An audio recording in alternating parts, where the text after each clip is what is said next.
एक इंसान की जिंदगी में सब खां वडी चैलेंज है तन्हाई। असल में अजीज भाईरो इंसान पंहिंजे कंहिं दोस्त सां या पंहिंजे कंहिं मिट माइट सां गॾु हूंदो आहे त उहो कई तरह जे गुनाहनि खां बची वेंदो आहे, लेकिन जॾहिं तन्हाई में हूंदो आहे वरी प्लस में उन सां गॾोगॾु मोबाइल बि हुजे उन वटि त उन इंसान जो बुराइयुनि खां बचणु वॾो मुश्किल आहे। इन जे करे मां लफ़्ज़ इस्तेमालु छा कयो त इंसान जे लाइ तन्हाई हिकु वॾी चैलेंज आहे। यानी इंसान खे पंहिंजी तन्हाई में रही करे को बि अहिड़ो कमु न आहे करणो जंहिं कम सां अल्लाह रब्बुल आलमीन जी नाराज़गी उन इंसान जे हिसे में अचे। यादि रखे छॾिजो अज़ीज़ भाइरो, हर मुसलमान खे इहा ॻाल्हि लाज़िमन यादि रखणु खपे। सुनन इब्न माजा में सैयदना सोबान रज़ी अल्लाह तआला अन्हु जी हिकिड़ी हदीस इमाम इब्न माजा रहमहुल्लाह ज़िक्र कई आहे।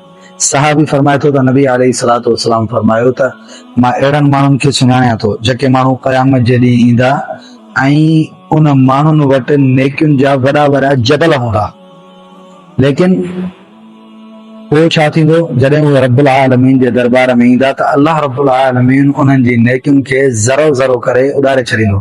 माना उन जी नेकियुनि जी अल्लाह रब्बुल आलमीन जी नज़र में ज़रे बराबर बि हैसियत न हूंदी।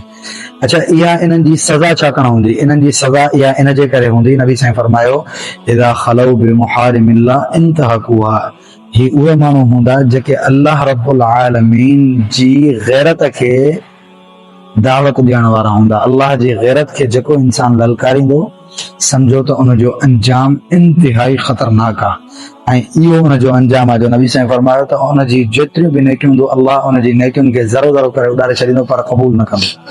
त यादि रखे छॾियो अज़ीज़ भाइरो, असांखे हिकिड़ी ॻाल्हि सम्झणी आहे।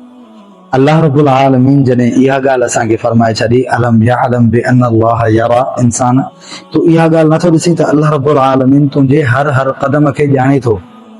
जॾहिं अल्लाह ताला क़ुरान में एतिरे क़दुर ताईं फरमाए छॾियो अल्लाहु अलीम बिज़ाति सुदूर, अल्लाह रब्बुल आलमीन त तव्हांजे दिलुनि जे राज़ खे बि ॼाणे थो।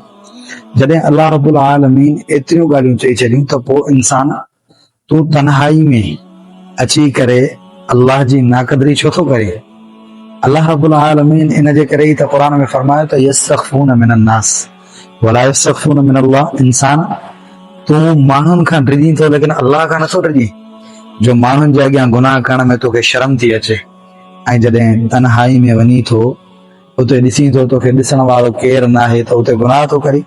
छा इहा ॻाल्हि तूं नथो ॼाणी त तोखे केरु नथो ॾिसे हिते, लेकिन अल्लाह त ॾिसे ई थो। अल्लाह जी नज़र खां इंसान तूं किथे बचंदे?